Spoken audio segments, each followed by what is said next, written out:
Donc moi, je suis Sandrine Charrier, je suis du CEREMA et mon dada, moi, c'est plutôt la ventilation en écho à Cécile. Donc plutôt la ventilation et puis le bon fonctionnement des systèmes de ventilation dans les bâtiments. Donc on va aborder ensemble là les aspects relatifs à la vérification des systèmes de ventilation dans le cadre de la RE 2020. Alors, hop, voilà. Alors, dans le cadre de cette vérification obligatoire des systèmes de ventilation, une première question qu'on peut se poser, c'est quels sont les bâtiments qui sont concernés par cette obligation de vérification. Donc, les bâtiments qui sont concernés par cette obligation sont les bâtiments neufs résidentiels, c'est-à-dire les maisons individuelles et les bâtiments d'habitat collectif. Et donc, bâtiments neufs résidentiels équipés de systèmes de ventilation mécanique, soit simple flux par extraction ou double flux. Donc voilà, ça c'est le domaine d'application. Les bâtiments concernés, ce sont les bâtiments neufs résidentiels équipés de systèmes de ventilation mécanique, simple flux ou double flux. Ces informations, vous allez les retrouver, je vous ai mis l'arrêté là, l'arrêté du 4 août 2021, donc relatif aux performances énergétiques et environnementales des constructions en France métropolitaine, et c'est dans l'article 20 que l'on retrouve ce domaine d'application. Ensuite, qui peut faire la vérification? Qui est autorisé à faire ces vérifications qui sont obligatoires dans le cadre de la RE 2020? Donc, cette vérification ne peut pas être faite par n'importe qui, elle doit être faite, le vérificateur est cadré par le ministère. Donc, il faut que cette vérification soit réalisée par un opérateur reconnu compétent par le ministre en charge de la construction.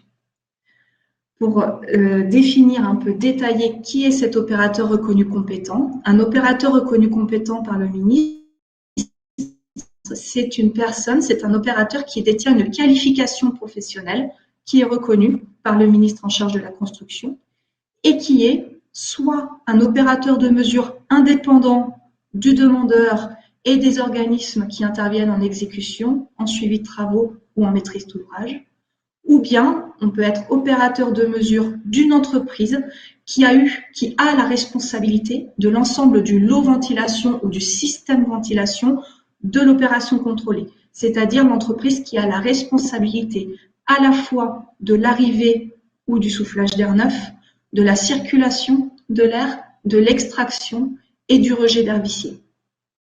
Voilà, donc là, c'est les personnes. Donc, pour être reconnu compétent, il faut être qualifié, ne pas avoir n'importe quelle qualification, mais une qualification professionnelle reconnue par le ministère en charge de la construction, et être soit opérateur de mesure indépendant, soit opérateur d'une entreprise qui a la responsabilité de l'ensemble du lot ou du système de ventilation de l'opération.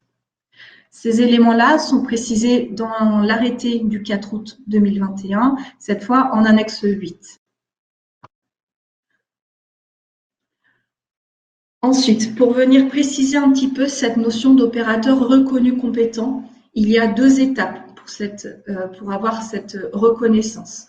Donc, un opérateur reconnu compétent par le ministre en charge de la construction doit avoir d'abord, dans un premier temps, suivi et validé une formation reconnue par le ministre en charge de la construction. Donc, ces formations reconnues, leur cahier des charges est précisé sur le site qu'utilise le ministère pour communiquer officiellement sur la RE 2020.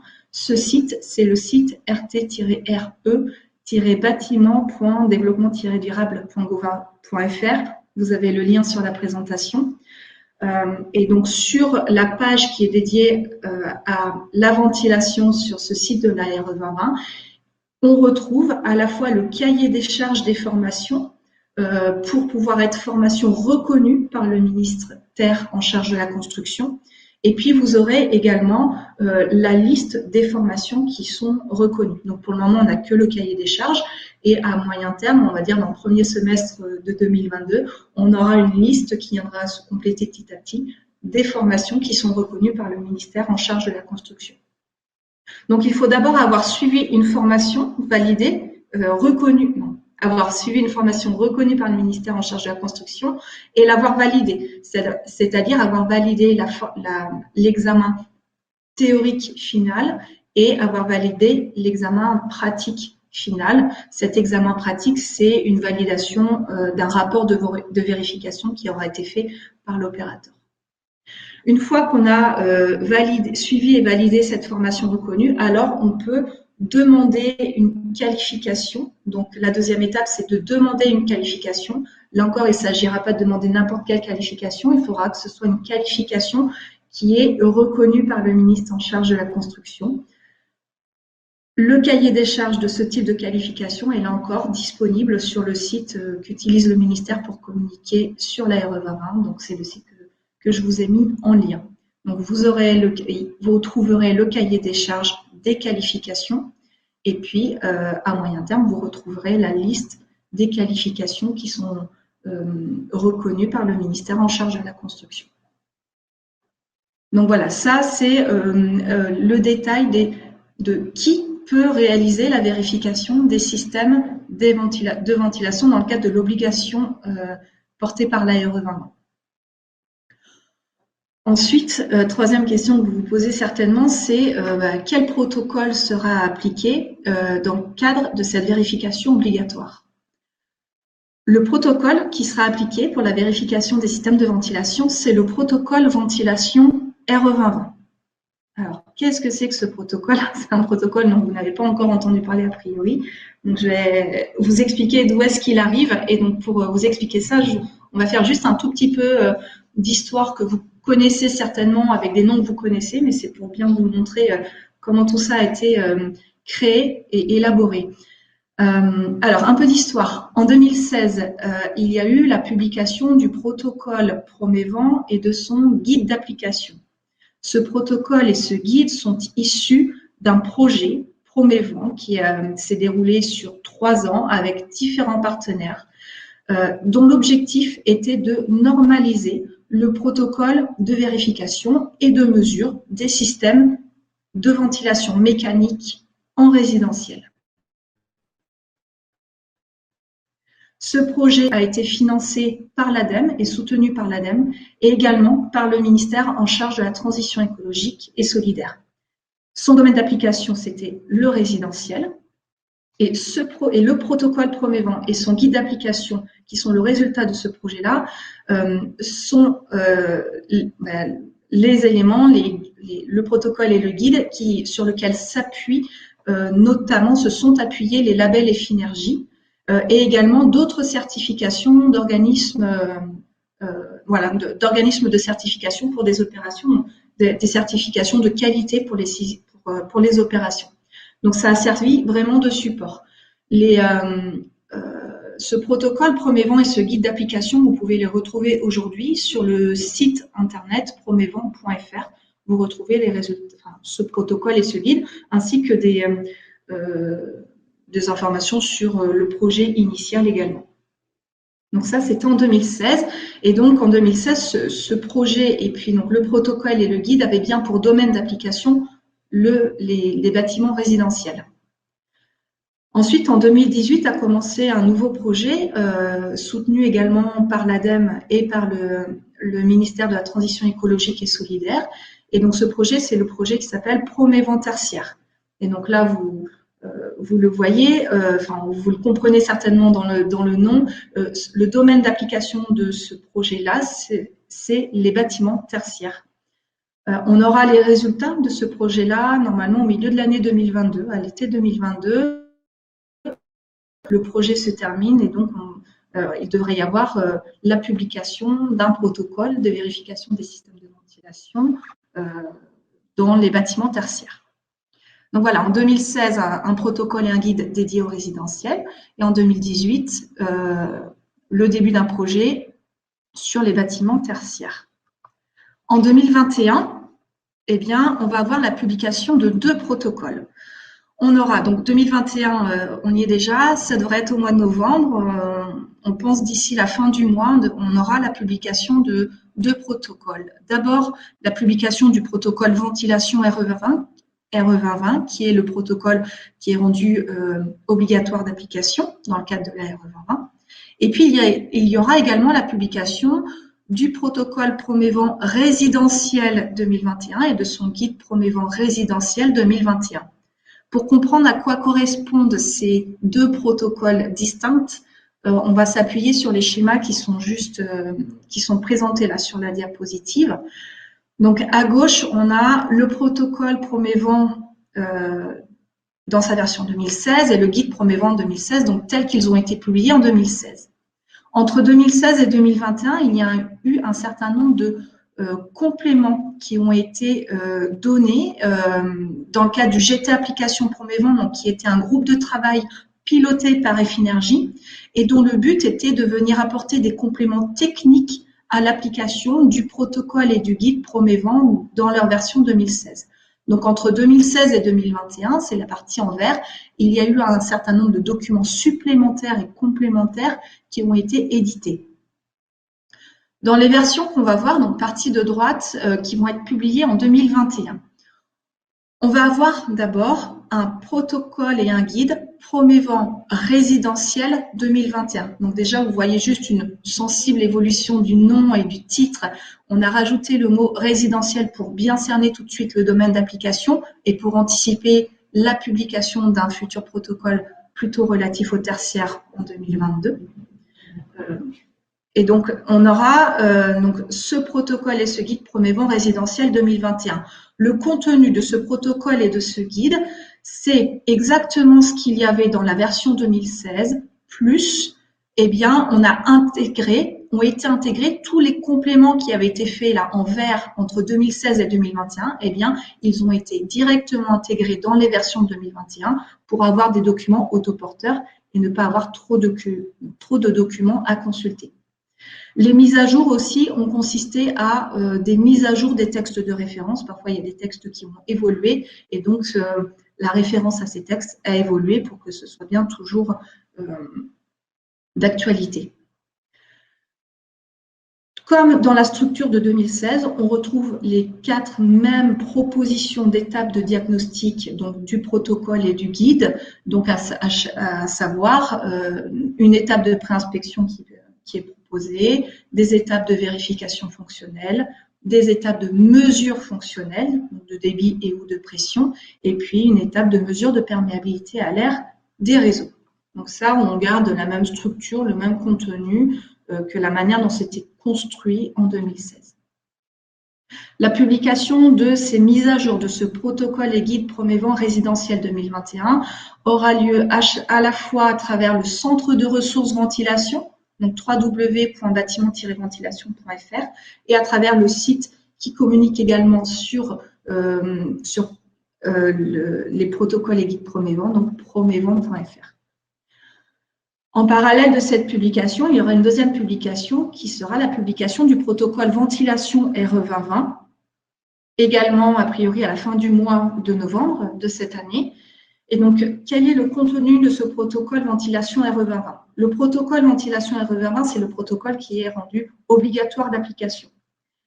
Il émane directement des protocoles et guides Promévent résidentiel version 2021, donc de ce qu'il y a juste au-dessus, et duquel que l'on a pu épurer sur certains aspects et compléter sur d'autres.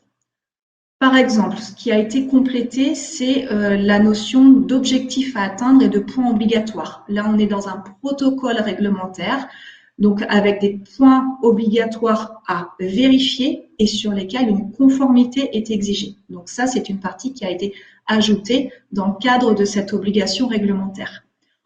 On a également une partie qui a été ajoutée sur des points complémentaires non obligatoires à appliquer ou à vérifier dans le cadre de cette vérification des systèmes de ventilation dans le cadre de la RE 2020. Ensuite, dans la structuration, on retrouve quelques étapes de préinspection, pas toutes, mais une partie. On retrouve de manière exactement identique toutes les étapes de vérification fonctionnelle, toutes les étapes de mesure fonctionnelle que dans la version protocole Promévent résidentiel, version 2021. Et on trouve intégré à ce protocole, en annexe, toutes les fiches du guide d'application. Donc là, on a un seul document qui réunit à la fois les aspects relatifs au protocole, les aspects relatifs aux objectifs réglementaires et également les fiches techniques du guide qui permettent d'aider à la vérification de chacun des points. Donc voilà la structuration du protocole ventilation RE 2020 et voilà d'où est-ce qu'il vient. Donc, on ne parle pas d'un protocole Promévent, c'est le protocole ventilation RE 2020 qui est rendu obligatoire d'application. Par contre, il émane des protocoles et guides Promévent résidentiel version 2021 et il y a énormément de parties communes, donc en tout cas exactement identiques entre ces deux protocoles. Il s'agit du protocole qui est rendu obligatoire d'application, donc celui-ci sera publié à travers le site qu'utilise donc le ministère pour communiquer sur la RE 2020, donc toujours le même que je vous ai remis en lien.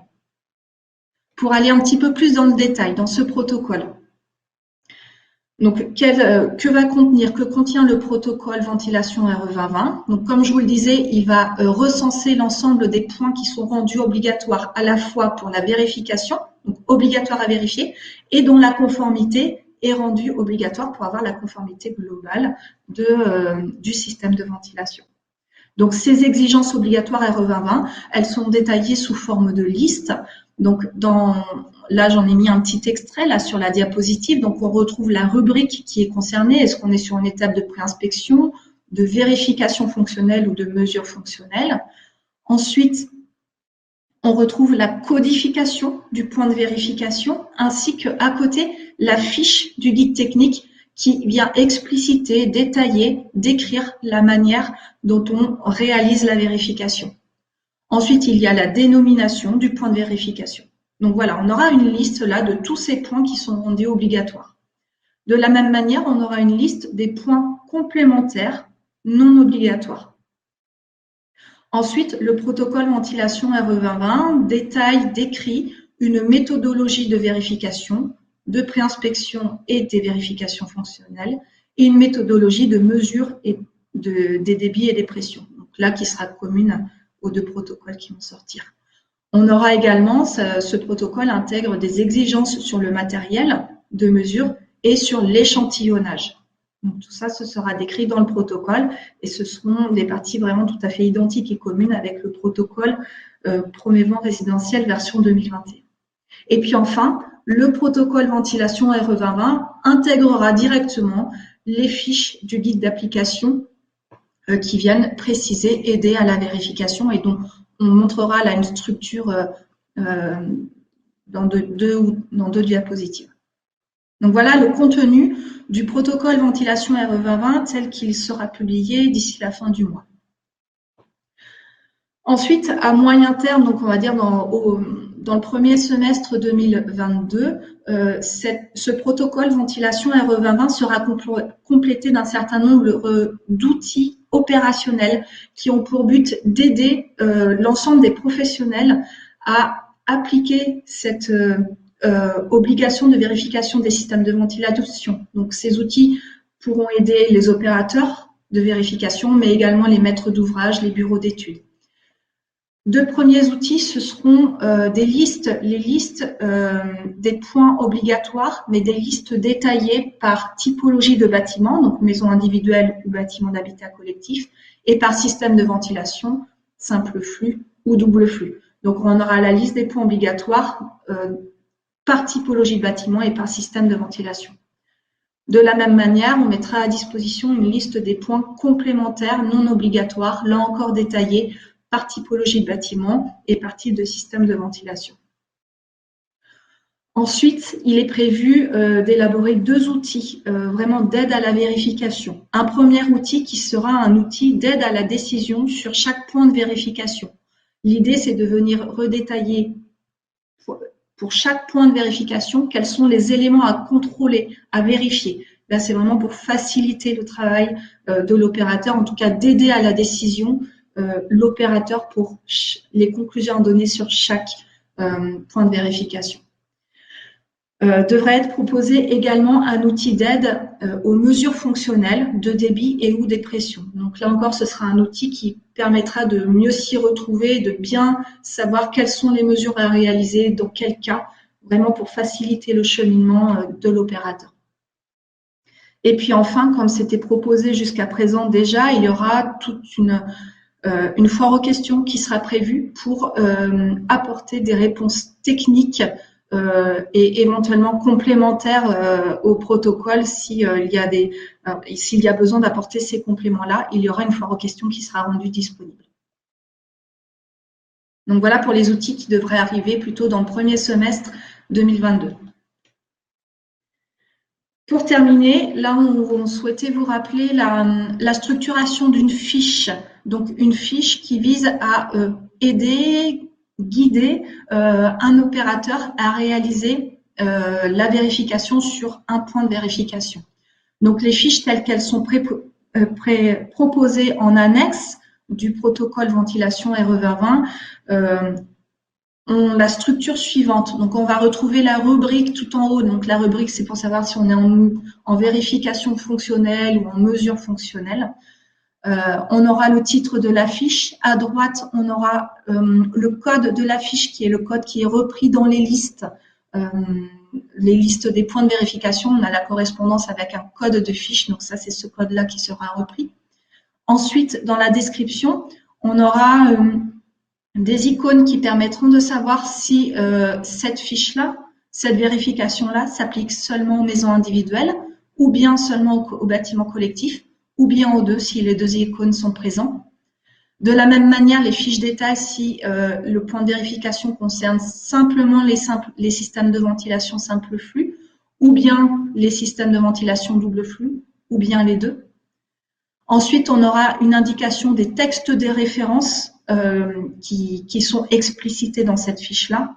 Et enfin, tout à droite, on aura la codification du point de vérification. Donc là, c'est chaque ligne de point de vérification a un code. Et donc, c'est ce code-là que l'on retrouve sur la fiche. Donc, ça permet tout de suite de savoir cette fiche, elle me permet de contrôler quel point de vérification. Ensuite, la fiche est détaillée. Donc, par une première partie, il y a les points de vigilance. Donc, comment préparer, de quoi faut-il être au courant, informé avant de réaliser la vérification de ce point-là. Ensuite, on a une partie objectif. Quel est l'objectif de cette vérification? Ensuite, on a le pourquoi. Pourquoi est-ce qu'il est important de vérifier ce point-là? Quel est l'impact derrière? Quel est l'enjeu? Ensuite, il y a toute une partie qui détaille comment vérifier ce point-là. Donc là, ça permet vraiment, étape par étape et de manière la plus précise possible, de décrire ce qu'il faut vérifier pour la vérification de ce point. Et puis ensuite, on a une partie conclusion qui aide à la décision, qui permet d'indiquer comment conclure par rapport à ce qu'on a vu, comment est-ce que j'en conclus sur ce point-là. Donc ça, c'est la partie conclusion qui aide à cette conclusion. Ensuite, il y a une partie illustration qui permet de montrer des bonnes pratiques et de montrer éventuellement des mauvaises pratiques. Et puis, une rubrique pour aller plus loin qui permet de pousser un peu plus loin la vérification ou vraiment de guider encore un petit peu plus à la vérification du point. Et puis enfin, vous avez une pagination sur la fiche. Donc voilà, pour ceux qui connaissaient déjà, vous retrouvez, c'est exactement la même structuration que dans le guide Promévent version 2016. On n'a pas fait de nouveauté, on a repris ce qui existait en 2016 que l'on est venu compléter pour actualiser avec les connaissances du moment.